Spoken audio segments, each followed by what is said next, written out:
Is he there? Anyway. Well, thank you for agreeing to do this, and I really appreciate it. Appreciate your service too. Thank you very much for that. I'm going to put that right there, so I don't have to worry about picking up what we say and all that. I've been doing this Veterans of the Valley show. Are you familiar with the show? Have you seen it? Yes. Been doing it for 3 years now, and I've interviewed close to 100 veterans. I'll have to count. You might be number 100. I don't know. You don't win anything special for that, but it's getting right around there that I've interviewed in 3 years, and really enjoyed doing it. Just met an awful lot of wonderful men and women who've served, and the show actually airs on Friday, Saturday, and Sundays. It airs on Fridays at 8:30, and then that show repeats Saturday and Sunday each weekend. Mm-hmm. And we tape the show generally on Thursday afternoons at 2:30 over at the KAMU studios on campus. And what I do is essentially what I'm doing now with every show that I've done. I've never just brought a veteran to the studio and just sat them there and start doing the show. I always come to their home or we meet somewhere and I visit and sort of hear their story of their service and sort of get an idea of that, and then I take our conversation back and I type some notes out, and then you've seen the show, you're sitting in a chair, I'm sitting in a chair, and we just talk for 30 minutes, So I've read up a little bit. I'm trying to remember who it was that I've done a show on that recommended you. I tell you what, maybe this will help. Maybe you can help me, because the person that recommended you also gave me the name of Shady Groves. Do you know a Shady Groves? I do, yes. Okay, who would have recommended both of you all at the same time that I've done a show with? That's a good question. Maybe a lot of people, because they said you've got to get Lee McClesky and Shady Groves. You know a fellow named Frank Litterist? No, I guess it wasn't him. How about Taylor Riedel? You know Taylor Riedel? Wasn't him. I'm trying to remember who it was, but I had the name anyway. So, well, I know a little bit about you through the magic of the internet. I found this story that I get. Where was this published? In something. This was in, I don't know when it was written. Where was that? I found that on the internet. Oh, if you Google Lee McClesky, that's what comes up. I see. Yeah, that was in the battalion. Was in the battalion? Yeah. Okay. Yeah. Young fella came out here last summer. Right. Last summer, yeah, I guess Right. it was. Yeah. Or no, it was right before Christmas. Right. And he asked a million questions and sat where you're sitting and talked. And our kids had come in, most of them for Christmas, and he interviewed a couple of them, 3 of them, and so then next thing you know, he puts out the darndest spread in the battalion we ever saw. We didn't have any idea it was, we were taking over the battalion, that issue. Well, that's great. That's great. Well deserved. Are you still just as active as this story says that you were back then, with the Brazos Food Bank and just about everything else you can find? Yeah, in fact, we made a food bank run this morning. Did you? Yes. Did you? How'd that become your pet? Well, that was kind charity? it was a fluke, as many things that we've done have started out that way. It was when Rita came ashore, and we had so many.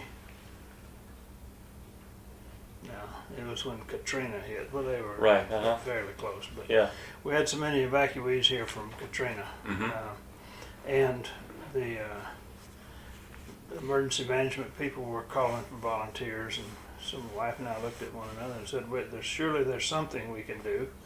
And so we went over there on 29th Street to their headquarters and talked to them, got all the paperwork and all, and they said, well, right now we do need some help over at the food bank, sorting the food that's flowing in from Lubbock and Austin and San Antonio and everywhere to feed these people. Right. So we went over there and spent several hours in a mind-numbing task of marking out barcodes on canned goods. Oh my goodness. I said, well, surely there's this is not what life is all about. Because of the sins of, I'm sure, of very few who were in the process of carrying cans back, not of those, but in days gone by, carrying cans back and turning them To the in store, yeah. For money. Right, They decided, okay, if we mark through these, then they won't be able to take them. right. Well, they've since changed that policy, and it's eased up greatly. But Yeah. that had to be done. Yeah, okay. And we were working alongside the community service folks who had been MIPs and DUIs and so forth. Right. And as a matter of fact, in my life with the Corps, I had sent several out there I see. to assist in the community. Yeah. To serve the community. That's yeah. right. So, I don't know, we hadn't done that for very many days, and they said, you know, we have an opening, a couple of openings coming up for bread haulers, and would you be interested? Well, what's that about?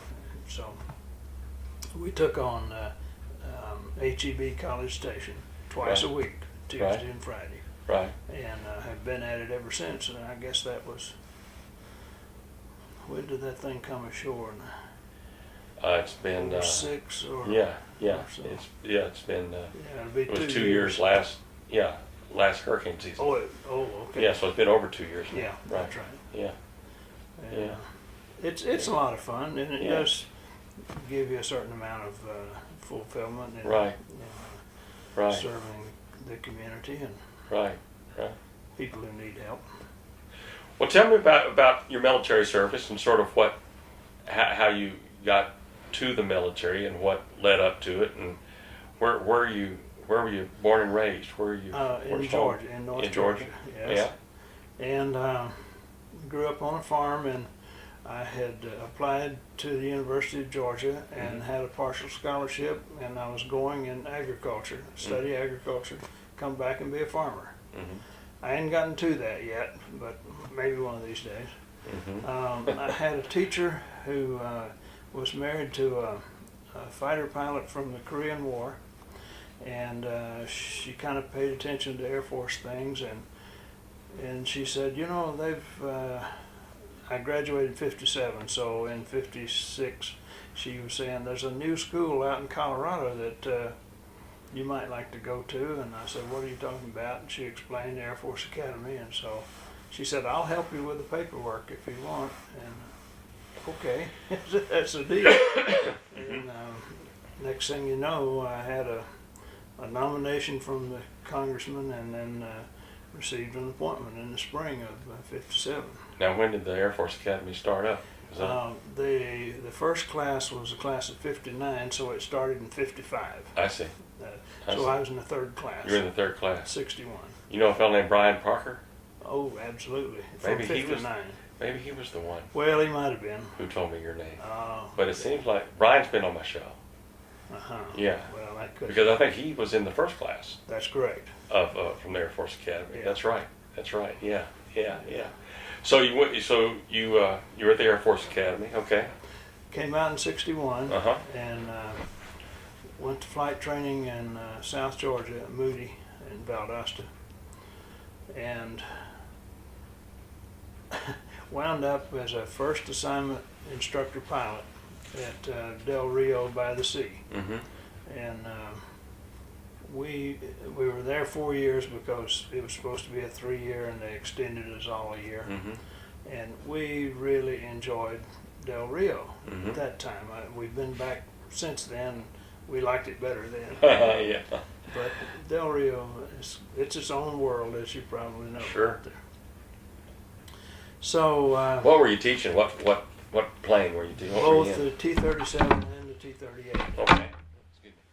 Split about evenly. Right. I was fortunate to get the transition from one to the other. Mm-hmm. Started out in the T-33, but I went through pilot instructor training at Randolph in the T-33. But then when I got home, they said, "No, we got plenty of T-bird guys. You go take 37." Which worked out beautifully, because if I'd gone to the T-bird, then I probably wouldn't have gotten in the T-38, and that Right. was a real dreamboat. So Sure. had a great time with that. Yeah. Yeah. Well, then it came up time to rotate, and in '66, most everybody was heading for the war, and I got a call from Randolph assignments people, and they said, we'd like to know if you're a volunteer. And I said, well, for what? And they said, well, we can't tell you, it's a classified assignment. I was having this relayed to me by the sergeant in assignments. And I said, well, you tell them I'm not volunteering for anything, I don't know what it is. And he said, Captain, I can't tell him that. I said, yes, you can too. I'm not answering you. So he said, I think it's on the line, you know. And the guy says, well, all right, tell him it's an Air Commando airplane, an A-26. What I was worried about was going in 01, so I'd had too many friends go in bird dogs over there and get shot down too quickly. And so, A-26s. Well, I had a classmate down at Hurlburt at the time in A-26s, and I thought, that sounds pretty good. I'll take it. And that was quite a step.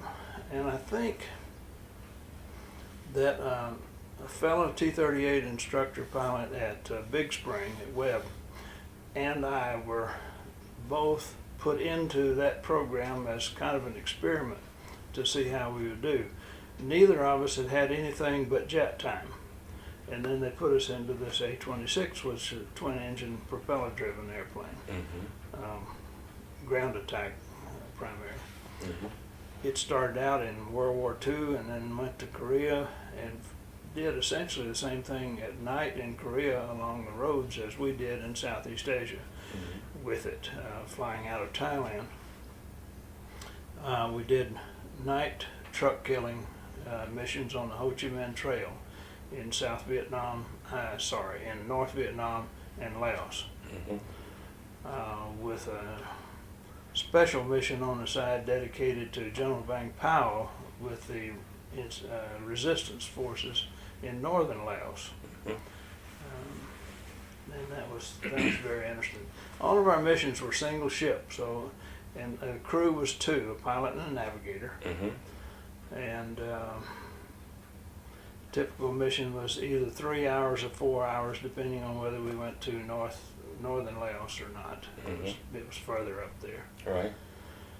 Flying out of Thailand at Nakhon Phanom. Right. Well, I know you had one mission that certainly wasn't typical. Well, I had, Probably had several that weren't typical, but one in particular that I read about here. I do have more than one. I have one more takeoff than I have landing. Yeah. Right. And you like those to be divisible by two, your That's takeoffs it, and landings. exactly. But you can go your whole life saying that it wasn't divisible by two, right? Yeah, that's right. When was this? I guess you know what was the nature of the mission and what happened? That was the night of the 22nd of February, 1967.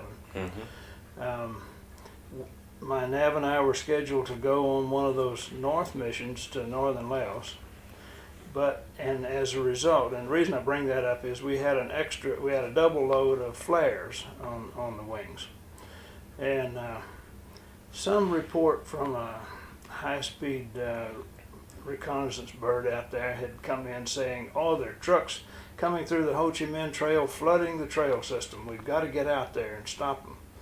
So they said, okay, McClesky, you're going out into the central Laos, and one of your buddies just came back, the fellow who was the T-38 instructor at Big Spring. He just came back.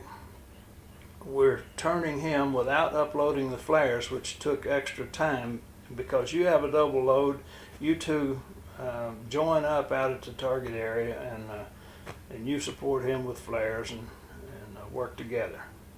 Okay, whatever. We waited a little bit, and they got his weapons on board, and so we took off. And we hunted and hunted and hunted, and only found one convoy out there. So we went to work on it.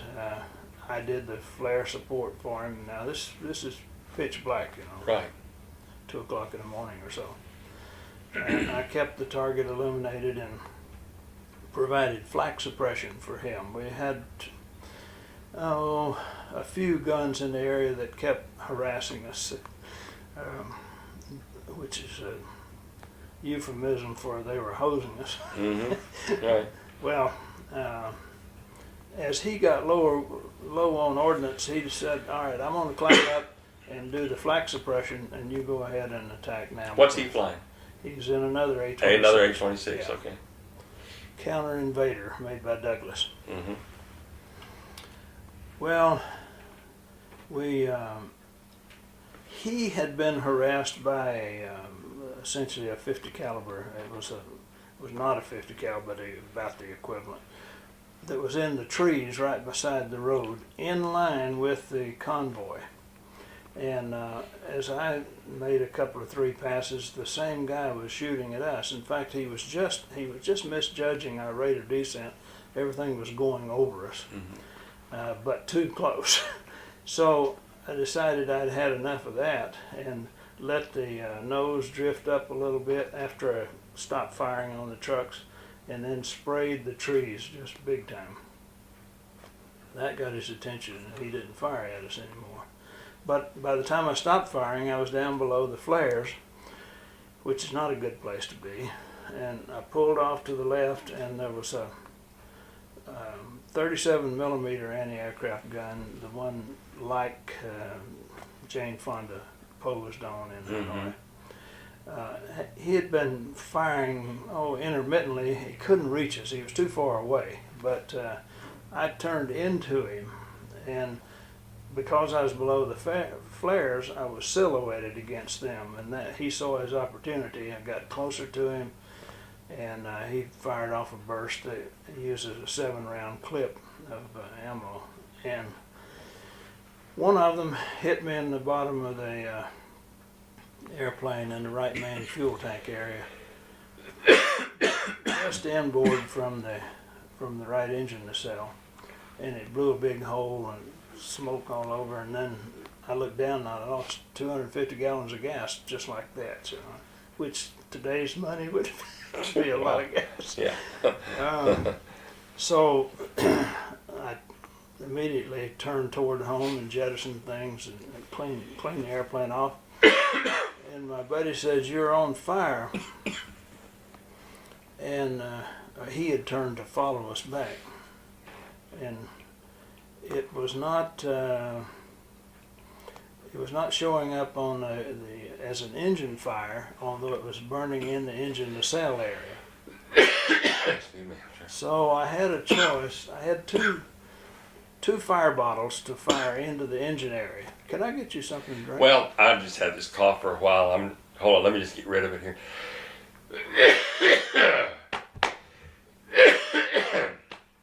No, it's an allergy type of thing.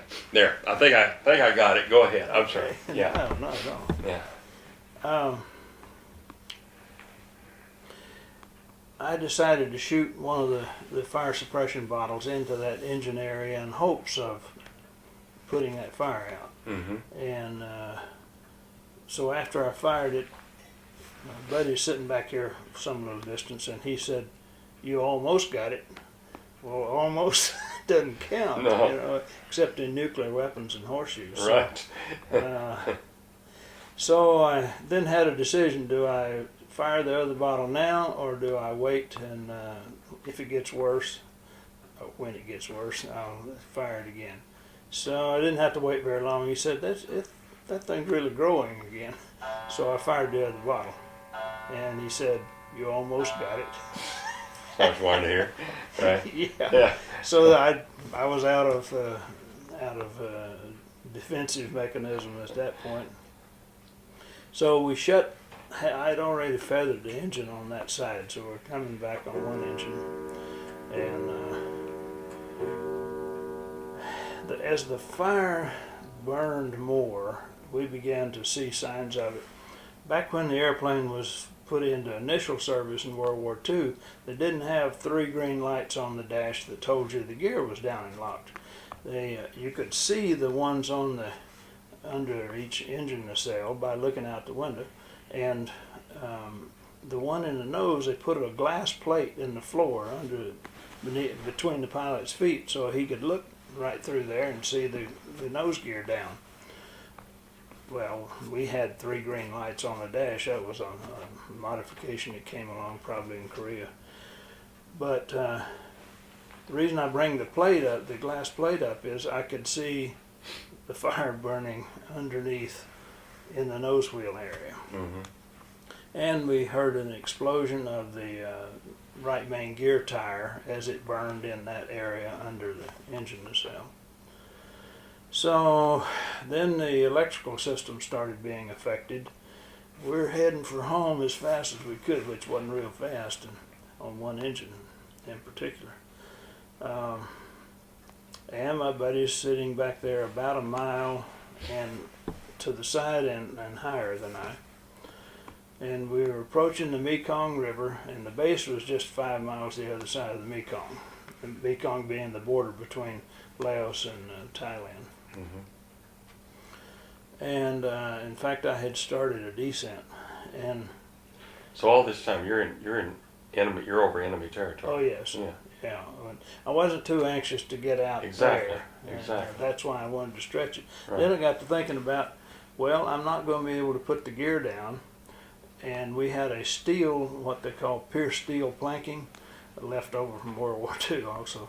Mm-hmm. That was the kind of runway we had. So I knew there would be sparks all over the place if I bellied in. So I wasn't excited about that, but that became a moot point. Oh, halfway back, there was a lull in things, and not in the cockpit. There was a lull in the conversations being carried on Mm-hmm. on the radio. But all of a sudden, I heard a voice say, "It's going to be all right." It was as clear as any clearer than any radio transmission. And I know it was the voice of God telling me it was going to be all right. And I've spent all the time since then trying to rationalize that because of the rest of the story I'm about to tell you.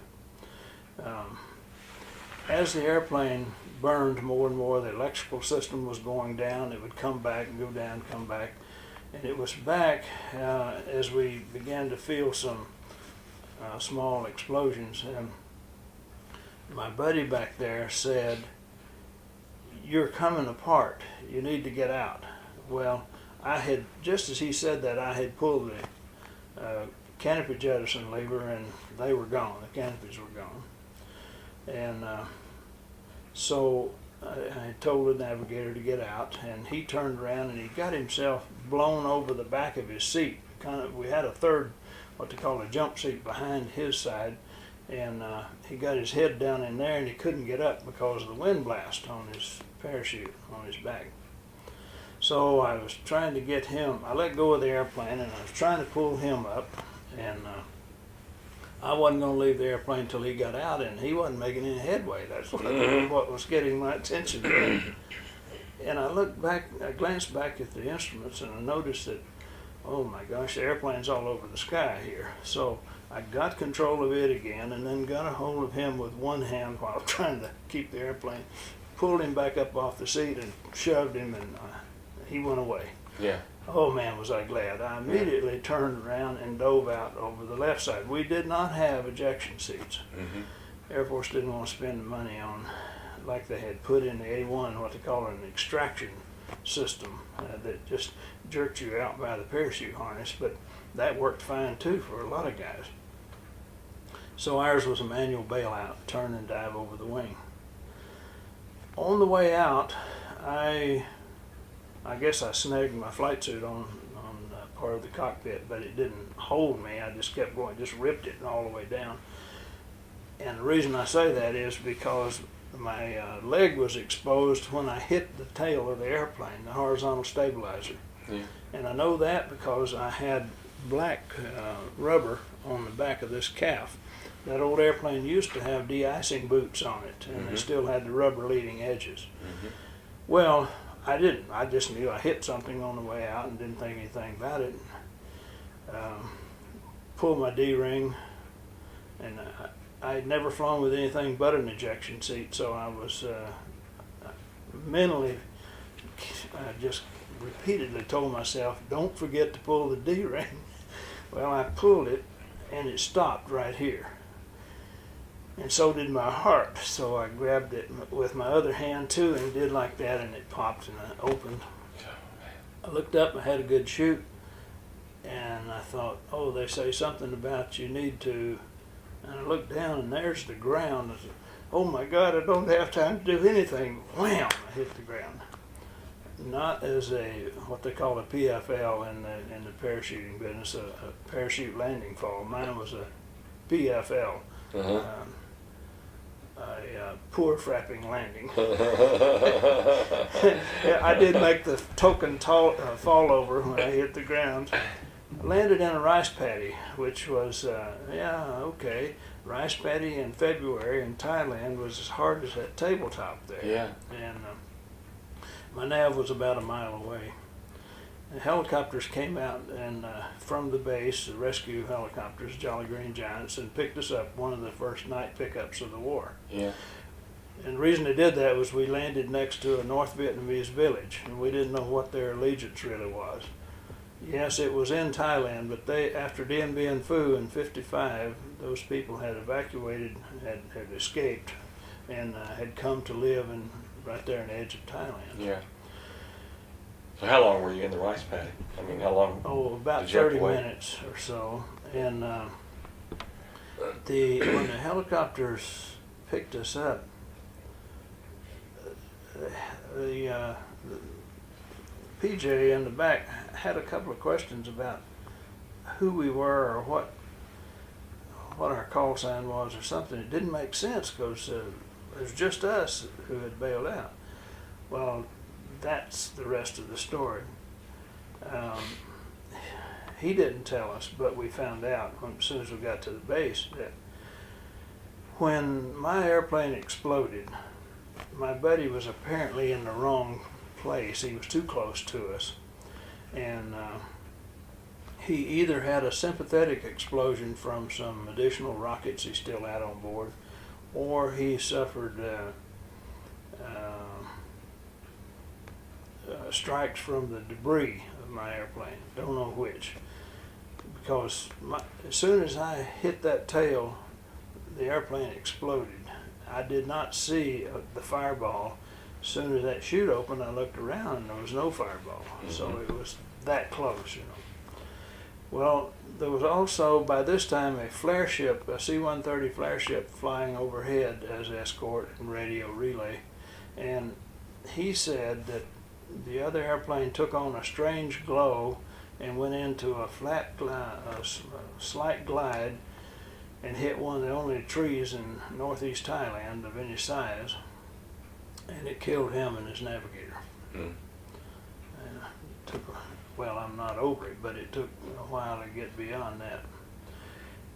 My nav and I were both taken to the hospital the next day. Medevaced into the Philippines, and I spent 6 weeks in the hospital there getting over. This thing turned black from here to my toe, and it was a solid blood clot.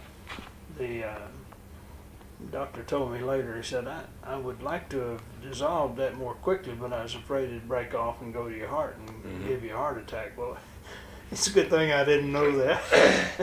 He almost gave me one then. We had only been there since right after Christmas, and this was February, so they said, well, under the circumstances, you have a choice. You can either stay and complete your tour or you can go home. My nav said, where's my ticket? And he went and he didn't come back. But I wanted to go back and finish the job, so I did. And was very successful at it. How long had you been in country before this particular mission? Well, from just after Christmas till February. Till February 22nd. I see. So 6 weeks in the hospital, and then you went back to the same place and flew A-26s some more? Yes, I did until late November then. Mm-hmm. How many missions in all? 151. 151. 75 of them over North Vietnam. No radar. I mean, no radar detection. It was, well, we stayed in fringe areas of North Vietnam. Flying a World War II airplane. Yeah. Yeah. I know there probably didn't have other missions as notable as that one, but were there others that could have been? Well, I mean, you were in a dangerous job. Well, one of those Silver Stars came from another mission, one of those in northern Laos, where it was after the shoot down. We were up there one night, and there were road watch teams made up of Americans and Laotians, with whom we had radio contact, and they had observed some North Vietnamese traffic on the roads up there. And we got a call about it. Well, when we checked in with them, they said, yeah, we've got a convoy at such and such. And so we went over and jumped on that convoy and shot them up. In the meantime, they said, well, old Schmedlap has got one over there a few miles. Can you get him? Yeah, we'll go over there. We did that 3 times. We managed to shoot up 3 convoys that night, and that was very interesting. Yeah. And it was fun because we didn't get shot down. But Right. although on one, I don't know whether it was that mission or the following one, we took a round in the bottom of the airplane and it hit one of the hydraulic reservoirs and knocked out the system. It was during pull-off. Well, hydraulic fluid is highly flammable, and I was a little skittish about fire at that point. And when we got hit, I reached up and jettisoned everything on the wings, and the navigator I was with was a real gung-ho guy who a few years later died of brain tumor. But he said, no, turn around and fire it all at them. I said, man, we're going home. We're going to climb until we can't climb anymore. But those things happen. Yeah. So you did your year of duty in Vietnam, but you stayed in the Air Force. You had, what, a 30-year career? I did. Right. Yes. You stayed in the Air Force, and you all have been everywhere. Well, it was an exciting time. Yeah. It really was. Never the same. Well, I said never the same place twice. Twice in the Pentagon area, but Right. But we did have. We never had a bad assignment. Right. Really had a good time, and Right. I hated to leave. I wouldn't have left if Yeah. they would have allowed me to stay beyond 30. So did you stay as an instructor, or what'd you do after you came back home? Well, came back to Alexandria, Louisiana, to a little close air support airplane, the A-37, Cessna Fighter Corporation's answer to the war, and taught Americans and Vietnamese how to do air-to-ground gunnery in the A-37. The Vietnamese came over, South Vietnamese came over as an entire unit, a squadron, to be checked out in the airplane. Meanwhile, their new airplanes were on the boat heading for South Vietnam. And as soon as we did that, answering machine will get it, then they would finish their classes and they'd go back to flying the bird. I did that for about two and a half years, and got put on a special study group out in Los Angeles for 6 months, trying to figure out how to better kill. The formal title was the interdiction of surface mobile targets. In other words, how to kill trucks better, particularly at night. And that was a very interesting thing. Didn't have anything to do with flying, but I worked with RAND people and MITRE people and other folks in the Air Force Systems Command and so forth. And so it was interesting. And then we got promoted out of the job, and I guess my wing commander from Nakhon Phanom took a liking to me or something. Anyway, I got promoted early and wound up then being sent off early to the Air Force Intermediate School, Air Command and Staff College in Montgomery, Alabama. And from there, all of a sudden, I became a staff weenie, see, and cockpit job was very hard to get out of there. And I wound up, I was still flying, but I was flying the 239, the little executive transport, out of Wiesbaden, Germany, in the Air Force headquarters. And then we got extended in that tour, so we moved to Ramstein when the whole headquarters moved down. And in '74, we were due to rotate back to the States with 4 years in Germany. And we got us a little tent camping trailer, and we traveled all over Europe, well, a lot of places in Europe. We really had a blast with 3 kids by then. And I got a call from personnel, and they said, submit your paperwork for ROTC. And I said, no, you don't understand. I've got F4, F5s, I got all kind of stuff on my dream sheet. That's where I want to go. I don't want to go to ROTC. And they said, you don't understand. Submit your paperwork. Okay, so my boss made up a nice cover letter that said he'd probably do fine in ROTC, but he ought to stay in operations and in flying. So the paperwork went to Maxwell in Montgomery, and a couple of weeks later I called and I said, what's the status on the assignment? And the lady, Minnie Cardwell, said, well, the paperwork's at Texas A&M for approval, for acceptance. And I said, well, what about my cover letter? And she said, what cover letter?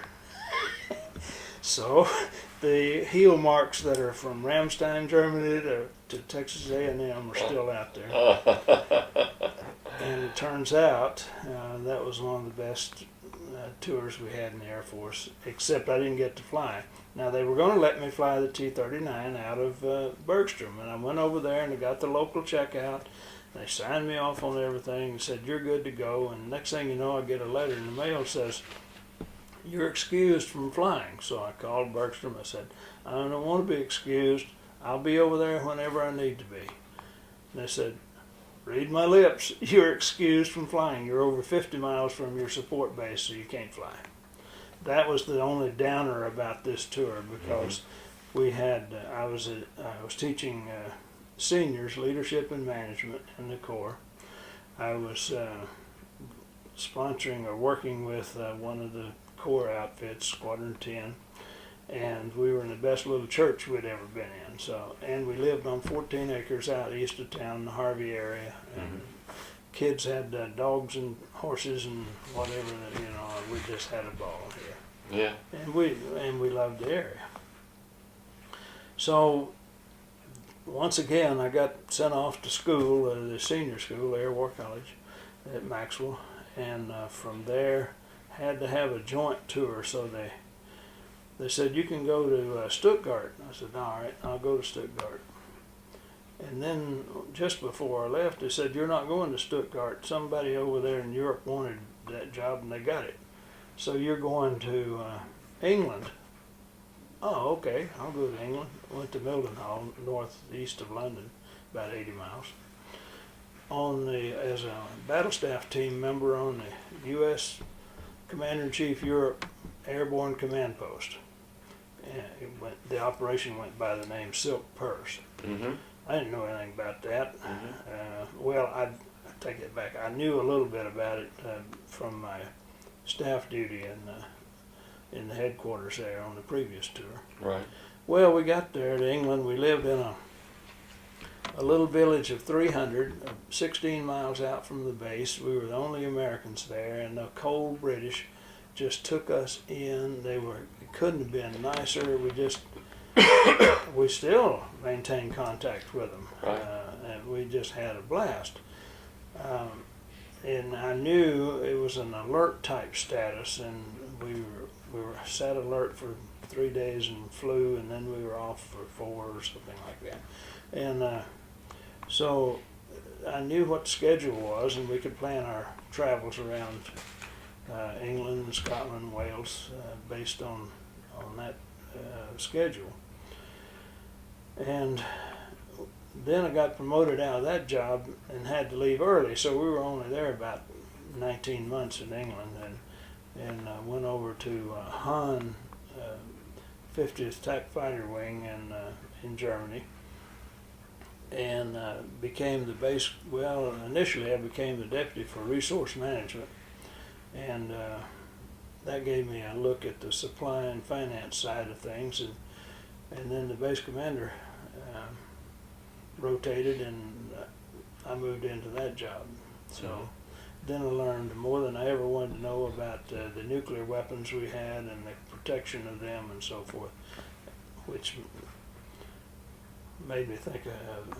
I thought well about that when these boys flew out of North Dakota the other day with the nukes on the airplane, on the B-52 into Barksdale. Mm-hmm. Unbelievable that we had so much control and double control and so forth back in the day. Yeah. That I couldn't see how that could happen. Right. Yeah. So, all right. They said, then personnel asked me, all right, where do you want to go in Europe at the end of this tour coming up in What year are we in? 81. 81. Okay. 81. Uh-huh. And I said, I don't. The parents on both sides are getting pretty elderly. I think we better go back to the States. And they said, are you sure now we can? Yeah, I'm sure. I would like to have if it hadn't been for that situation. So then the next thing I know is they took that under advisement, but then I got a call and they said, we see that you have on your dream sheet that you would like to be the air attaché in Switzerland. Well, we had been to Switzerland so many times and we loved it. That was kind of a poke in the eye of the system, just on a whim. And I thought, are you about to offer me that? And they said, no, but how'd you like to go to Vienna, Austria and be the air attaché in the embassy there? Okay, what does that mean? Well, they gave me the number of the guy who was the incumbent down there in Vienna, and I called him. He couldn't tell me anything over an unsecure phone. Right. And my wife and I both had to go back to D.C. and be interviewed for the job, and both had to be accepted. Right. So they flew us back there, and we did that, and they accepted us, and so that was coming up in about April of '81. We came back to the States, to the Washington area, and went through attaché training and 8 months of German language training. Both of us went through that with the State Department, and so that was interesting. At least we could speak a little bit when we got over there. Mm-hmm. And then in '82, summer of '82, we went off to Vienna, Austria, and that was a very interesting tour. With Vienna used to be considered a city of intrigue and spies and all that, and it was, as we found out. Yeah. And the wall hadn't come down, so the Eastern Bloc was still in operation, and they were all running around like idiots and trying to be cool and denying things like when the Russian pilot shot down KAL 007. I happened to be at a reception standing near our assistant army attaché as he was carrying on a conversation with this big Russian major who was special forces. He was not an aviator, but I heard him telling my army buddy that he couldn't recognize what kind of an airplane it was, couldn't tell it was a 747, and blah blah blah blah. And I turned to him, eased up a little closer, and looked at him and said, bullseye. So and he got all red, did a 180 and boogied. He knew he was lying through his teeth the whole time. Wow. Then it came time to come out of Vienna in '85. How long were you in Vienna? 3 years. 3 years. Oh, and the first, let's see, the kids went to the American International School while we were there, which was a wonderful opportunity for them. Right. Because they were exposed to some 38 students from 38 countries, and right. It was just great. Did y'all have 4 children, right? That's right. Y'all had all 4 of them then? We did, okay. yeah. And our oldest son graduated from high school the first year there in Vienna, and he said, I'm going to Texas A&M. What? We hadn't really charted that out, so okay, so he applied and he was accepted, and Mama didn't want him to come so far away so quickly, and she said, let's let him go to the University of Maryland in Munich for a year, and then he can come. So we checked with A&M, and they gave us a deferment, and I said, okay, everything's fine. All right, he goes through the fall semester at Munich, and then the forces in Germany were under a big terror alert, and the students attending University of Maryland in Munich were living in U.S. government quarters, barracks type dormitories, off the Army caserne where the school was. So they were totally on the economy, except when they were in school, and they had to go through the checkpoints, and they had put out tanks and trucks and all kinds of stuff to block access by car bombs or whatever, and the MPs were wearing flak vests and carrying M16s and checking their IDs and all when we went up to pick him up for Christmas. Said, man, this is no way to go to school like this. 'Cause I could see the exposed dormitories there. One car bomb would have blown both of them down. So I called the university during the Christmas break and said, explain the situation. Well, I just said we'd like to bring our son over and get him started in the second semester. I was talking to Dr. Billy Lay, and Dr. Lay said, well, we don't normally do that. He didn't have any 30 hours to transfer. So I said, well, let me tell you the rest of the story. And by the time I got through telling him about the flak vests and the M16s, it was quiet for just a moment, and then he said, how soon can you be here? I said, 3 days. He said, I'll see you in 3 days. Wow. And in 3 days, he was standing in the hall when we walked into Heaton Hall to enter our son. Dr. Lay was? Yeah. Yeah. And well, so... How appreciative of you were that. Oh, man, my goodness, yeah. I've got a warm spot for Dr. Lay. I'll bet. So then and that worked out. He went into the Corps, mid-year in the Corps wouldn't have been a frog. It would have been a second semester fish. I don't know how. Whatever that is, yeah. Yeah.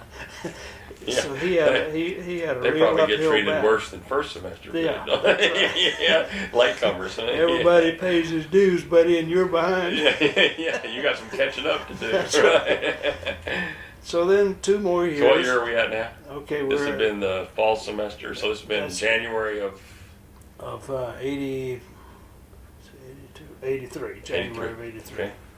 And then the second son graduated in 85 when we were ready to come back from Vienna.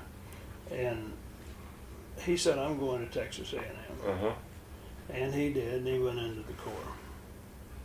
And then we returned to D.C., and I'll explain that job in a minute, but the number 3 son went his last 4 years of high school there in D.C. in a real good school, and he said he was the one who had the option. We carried him up to MIT, they explained all that, he was accepted for MIT, several other places, including Air Force Academy. In fact, we sat with Joe Barton, and he said, "Now listen, Jarrett, if I nominate you and you get selected, will you go?" He said, "Yes, sir, I will." Well, that didn't quite work out, because after we had met with Congressman Barton in Washington, our son went through all the physical stuff and all, and he found out he didn't have eyes to qualify even as a navigator for the Air Force. And he said, if I can't fly, they won't let me into space, so I'll figure out another way to get into space. And so I want to go to Texas A&M. And so he did too. So all right, that's, first one was class of 87, class of 89, class of 92, and then daughter comes along after we got here, and she's class of 00. I'll be darned. And two of them are married to Aggies, so Yeah. it got all over us. It did.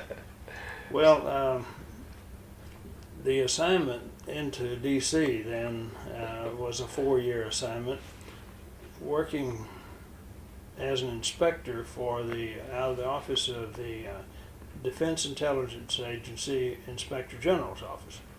Was this at the Pentagon? Yes. Yeah, okay.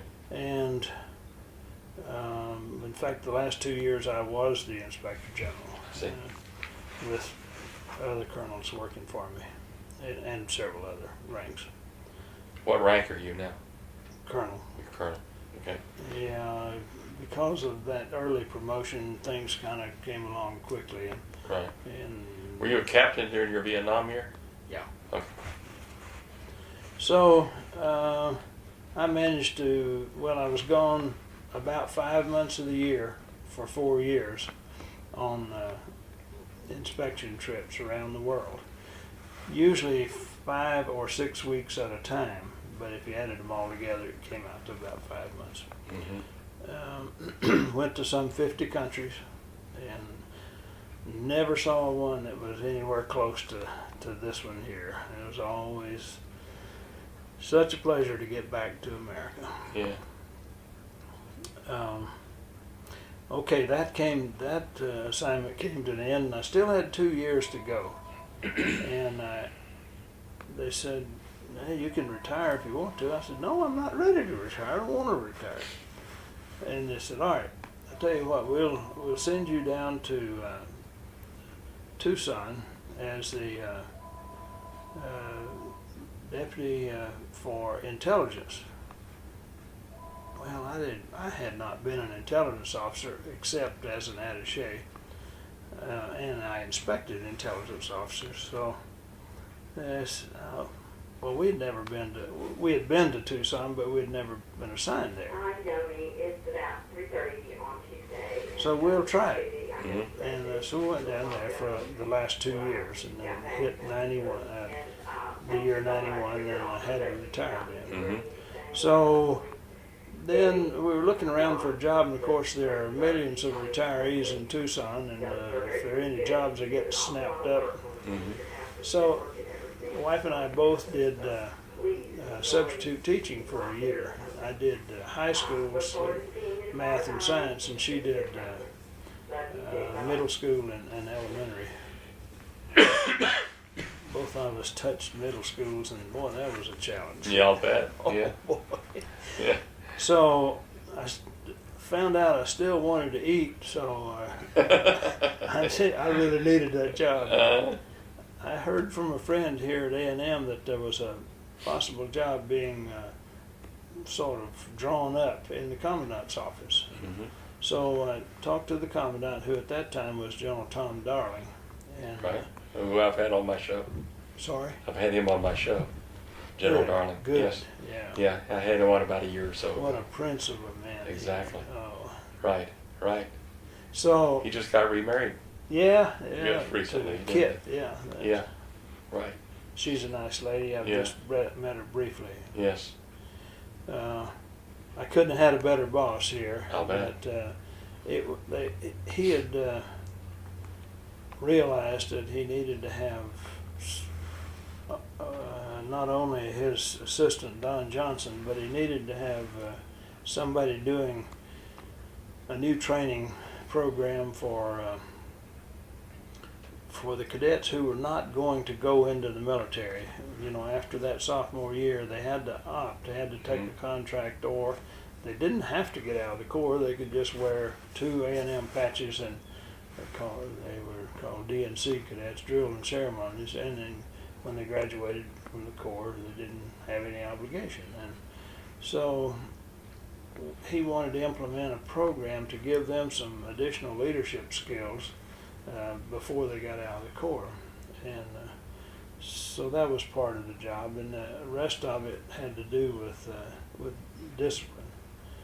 And when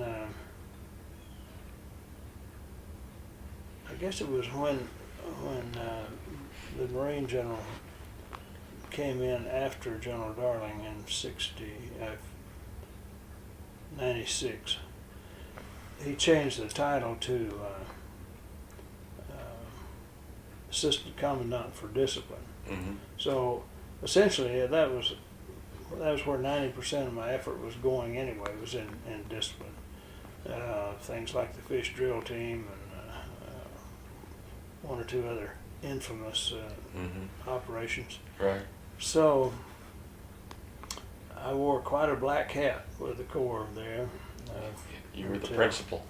Yeah, that's right. Or assistant principal. You're the assistant principal. And then the Marine General and I came to an impasse. He was doing something that was not right, and I said I can't do that, and well, it was a long, involved story, but it's kind of, I actually told Dr. Sutherland and Dr. Bowen about something that was going on in the Corps, and what I didn't realize was the general knew about it and had already given the juniors who were doing it pseudo permission to do it, and so that put him in the bind there. See, so he said, "You go home and think about it a while." So, well, then after a month or two, he said he'd take me back, and I said, "No, sir, you're not. I'm not. I can't morally or ethically do that anymore under those conditions." And so then they found a job for me over at the physical plant as Director of Safety and Training, and I was there for 5.5 years, and absolutely had a ball working with those people. Yeah. And we're talking about everybody from the custodians to the building designers and everything in between. Right. And all the landscape people, and they're just terrific people. And Yeah. I guess I'm a people person. I Right. really enjoyed working with them. Sure. Trying to keep, when I started out as 1,200 people, or 1,250, every one of them trying to shoot themselves in the foot. And I'm the safety officer running around trying to keep that from happening. So you were there for 5.5 years? Yeah, I retired in January, end of January of 2005. I see. So I'm retired from the Air Force. I'm retired from Texas. From Texas A&M. Yeah. Yeah.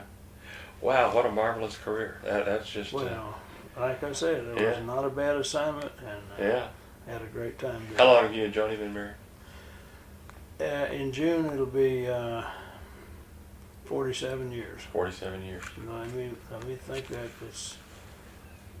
What year yeah. did you get married? Yeah, Okay. 61. 61. Okay. Yeah, I had a bunch of classmates get married on graduation day or the day after, and I didn't want to do that. I wanted to wait. Right. So we got married 2 weeks after Yeah. graduation. So she was the. Where was she living when you were in Vietnam? Well, that's interesting too. This is kind of a God-oriented thing too that I ever met her, but She was at Colorado College. She had leaned on her parents to let her go to Colorado College in Colorado Springs. So she started the same time I did. And but we were in Denver at the time, the first year, till the permanent site was ready. And I met her on a blind date, well, except she was somebody else's blind date. Who evidently got blindsided. That's right. That's right. So she finished in 3 years at Colorado College because she went to West Texas and some other schools, and got a bunch of credit. So she said she would just go ahead and start on her master's, and went to DU, the Iliff School of Theology in Denver University, for the additional year waiting on me to graduate. Mm-hmm. All right, so ended that, got married, went to flight school, and then it came time, well, here she is, Tom. Speak of the devil, huh? Yeah. There she is. And she has not stopped talking for the last 3.5 years. Is Man, her speech good? She is a fireball. Is her speech good? Or Yeah, it is. You can't even tell that either. Well, bless her heart. Then the second one. You've hit a chord with me. I was born with a double cleft lip and double cleft palate. No. Yeah. Great Scott. Yeah. Underneath the mustache, you can see some scars if you look real Well, close. As I'll a matter of say. fact, the hair hasn't grown really on the scars and everything. Well, somebody Yeah, did. I was Somebody born- did some good work on Yeah, it. that was nearly 60 years ago. Yeah, good night. Yeah, in Houston. Yeah, so when you say cleft lip or cleft palate, I perk up immediately. Yeah, I because guess. Well, I'll be yeah, I was born with a double cleft and double palate. Wow. Yeah, yeah. Well, so, now- well, bless them for adopting her, and Yeah. that's. Well, the number 2 child, Uh-huh. they adopted from China. Hmm. Took the whole family, went to China to pick her up. Yeah, She was born with a cleft palate. really. And she is not as far along as the other one. The Chinese doctors did the initial operation to close her lip, but she still has a pretty good sized hole in the palate. palate. Yeah, But she's coming right along, Yeah. and she's doing great. yeah. In fact, that's the only way they got up on the Chinese list far enough to get her, and they were living in Germany at the time, so Right. they went around the world. They went around the world the other way, going to China, and went to the orphanage where she was and picked her up, and then they had to come back this way around the world to take her through Washington for Right. citizenship purposes, Right, and then go on back to Germany. right. And Right. then this one is a mixed race Uh-huh. child. Uh-huh. We think his dad was his dad was a black fella, Uh-huh. and the little girl is a white girl, Uh-huh. and they adopted him last fall in Baton Rouge. So they have 6 kids, Yeah, three Three of and their three. own and 3 adopted. yeah. And where do they live? They live right now in Northern Virginia, I see. Clifton. He's back from Germany to the Exxon headquarters in Fairfax. Now, is he your oldest, or is he No, that's the third one. the third one? I see. He's the one in the middle of that picture behind you. Right. They're the 3. Oh, I see. The oldest is on the right, the Yeah. second one on the left, and the Boy, what a good-looking boy. third one there. And this is our daughter over here. Right. Right. Is that how long has she been married? Is that a recent picture, or is that? 02. Not 02. 00. Oh, right okay, after so she's she been got married married about 8 right after years, I see. graduation. Yeah. I see. And where do they live? They live in Edmond on the north side of Oklahoma City. I see. Yeah. He was in the Air Force. In fact, we went up. Number 1 son was stationed at Fairbanks, Eielson Air Force Base in Alaska, and we went up in the summer to visit him. Mm-hmm. Fortunate enough to take a couple of weeks and go up there, and he had seen this best friend of his up there in the Air Force. Had seen her picture on the refrigerator at our son's house, and he couldn't wait to meet her. So we hadn't been there 10 minutes, and he's knocking on the door. And next thing you know, we left him up there to come on back down here, and he put in for a transfer. He couldn't get to A&M, but he got a job in San Antonio at the personnel headquarters, and it went downhill from there. Yeah. And they got married, and they have this one child, and she's the one with one in the hangar. It'll Right. be right toward the end of July. Right. When it's Right. a second boy. So Right. Right. we had a whole string of girls, and now we Yeah. have 1, 2, 3, and this will be the 4th boy. Yeah. So that'll be 4 boys out of 13 Right. total by Yeah. by July. Yeah. Well, this is wonderful. This is just a wonderful story, and you're again, thank you for your service and what you do now. I mean, your volunteer work it's just amazing. Do you have any photographs, any pictures, or I mean, if you don't, that's okay. I don't know if you have an old picture of yourself, an official Air Force picture or anything like that, hanging on the wall or anywhere. Don't have one hanging on the wall, but it'll take me a little while to find them. Okay. But Well, I don't like to say we don't. I like to include pictures, with it if you've got.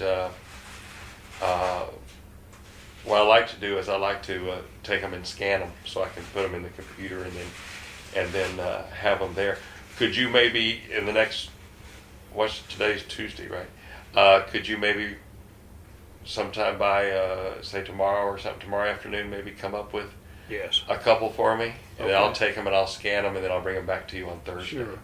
Is that okay? Oh yeah, that's Yeah, fine. yeah, that'd be great. That'll be great.